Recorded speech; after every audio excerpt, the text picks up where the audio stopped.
सपा के राष्ट्रीय महासचिव प्रोफेसर रामगोपाल यादव ने आज जसराना तहसील के गांव नसूपुर संजेती में स्वर्गीय चौधरी बलराम सिंह यादव की प्रतिमा का अनावरण किया।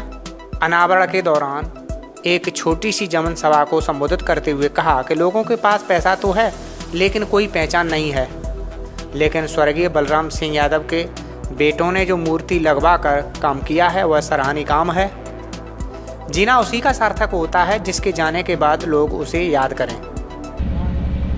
मैं इस अवसर पर स्वर्गीय चौधरी बलराम सिंह जी यादव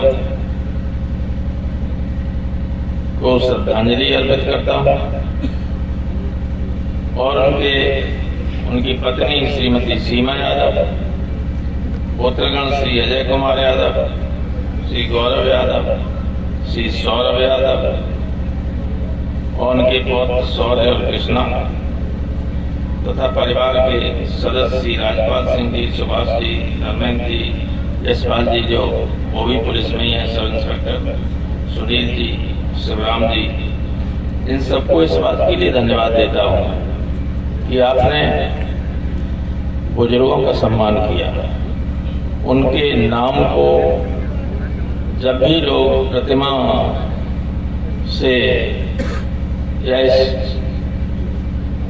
स्थल पर आएंगे तो हमेशा याद रखेंगे और ये एक अच्छा काम है। आमतौर पर लोग बुजुर्गों को भूल जाते हैं और नई पीढ़ी खास तौर से, लेकिन मैं तो इन बच्चों को धन्यवाद देना चाहता हूँ कि उन्होंने अपने पिता को, अपने स्वर्गीय पिता को, उनकी स्मृति को याद रखने के लिए ये काम किया और जो लोग उपस्थित हैं यहाँ वो भी और हमारे जैसे लोग भी जिन्होंने देखा तो होगा बलराम सिंह जी को,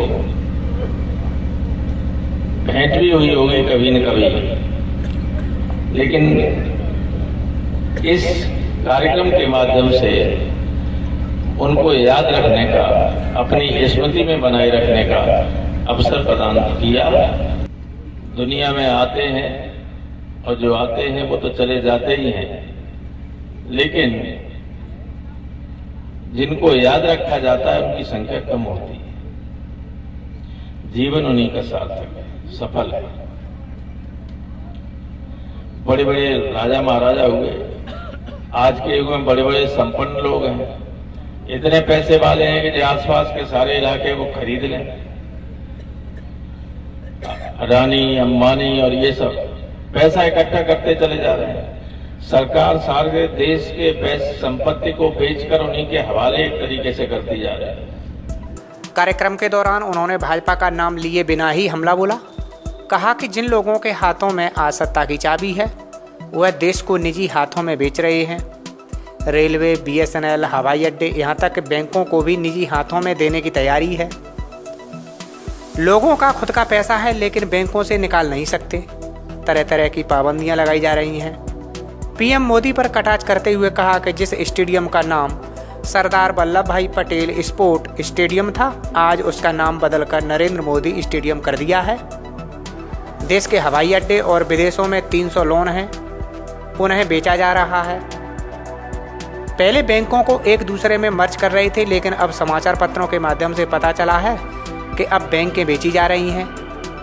देश का गरीब ऐसे लोगों का नाम याद नहीं रखेगा। सारे हवाई अड्डे बेच दिए और इतने दाम में हवाई अड्डों की और एयर इंडिया की बोली लगने वाली है और लोग कहते हैं कि टाटा खरीदेंगे इसे। अकेले दिल्ली में हवाई अड्डे के पास जितनी प्रॉपर्टी है, जितनी जमीन है, उसकी कीमत में पूरे देश के हवाई अड्डे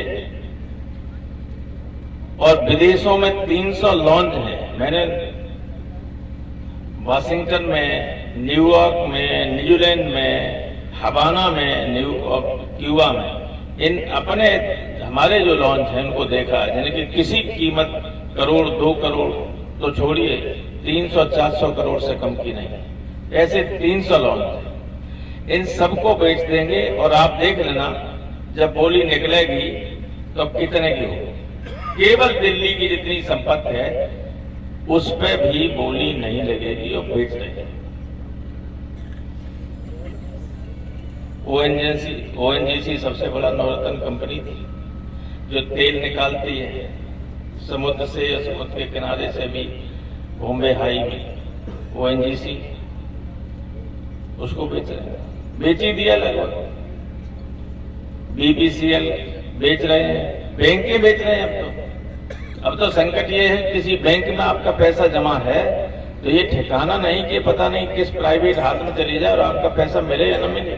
लोगों को चिंता इस बात की है कि हम अपना पैसा कैसे सुरक्षित है। मैं तो आदमी जानता था बैंक में पैसा सुरक्षित है, अब बैंकें बिक रही हैं, बैंकें एक दूसरे मिलाई जा रहे हैं। आपने पैसा जमा किया मान लीजिए सेंट्रल बैंक में, पता चला कि वो स्टेट बैंक में मर्ज हो गई। पहले तो मर्ज कर रहे थे, अब बेच भी रहे हैं। अभी आया था समाचार पत्रों में बहुत ही कॉन्फिडेंशियल उससे विश्वसनीय खबरों से ये बैंकें बेच भी रहे हैं निजी हाथों में। तो जो लोग ये काम कर रहे हैं तो पैसा तो हो जाएगा उनके पास में, लेकिन देश के जो गरीब लोग हैं और सब गरीब हो ही गए हैं। 90% से ज्यादा गरीब आदमी देश में आजकल, वो कभी ऐसे लोगों का नाम अच्छी तरीके से याद नहीं रखेंगे। याद रखें, याद करेंगे भी तो गालियां देते हुए याद करेंगे, अच्छी तरीके से नहीं कर सकते। अभी आपने पढ़ा भी होगा कि मैच हो रहा था हिंदुस्तान का और ऑस्ट्रेलिया का। अहमदाबाद में एक बहुत बड़ा स्टेडियम बना है, दुनिया बताते हैं कि दुनिया का सबसे बड़ा स्टेडियम है। उसका नाम था सरदार पटेल स्टेडियम। राष्ट्रपति वहां गए थे, तब तो उद्घाटन करने जा रहे थे सरदार पटेल स्टेडियम का। तो पहुंचे, पता चला कि उसका नाम हो गया नरेंद्र मोदी स्टेडियम। और ये हो गया कोई बात नहीं, देश के प्रधानमंत्री, जनता ने प्रधानमंत्री 2 बार बना चुके। लेकिन जो क्रिकेट खेलते हैं वे जानते हैं कि जब खिलाड़ी बॉलर बॉलिंग करता है किसी एंड से, किसी एक किनारे से, एक छोर से, तो उसको किसी नाम से कहते हैं। जैसे हमारे इसमें बंबई के वानखेड़े स्टेडियम में है, तो जो चर्च गेट एंड से या फला के एंड से, इस एंड से इससे बॉल फेंक रहे हैं। लेकिन ये मालूम आपको, मोटेरा जो अहमदाबाद वाला है, मोदी जी के नाम पे जो कर दिया गया है, उसके एक छोर का नाम है अडानी एंड और दूसरे छोर का नाम है अंबानी एंड। ये कोई हवाम बात नहीं मैं कर रहा, ये ऑफिशियल है, ये ऑफिशियली ये डिक्लेयर किया गया उस दिन कि एक अंबानी एंड है, एक अडानी है।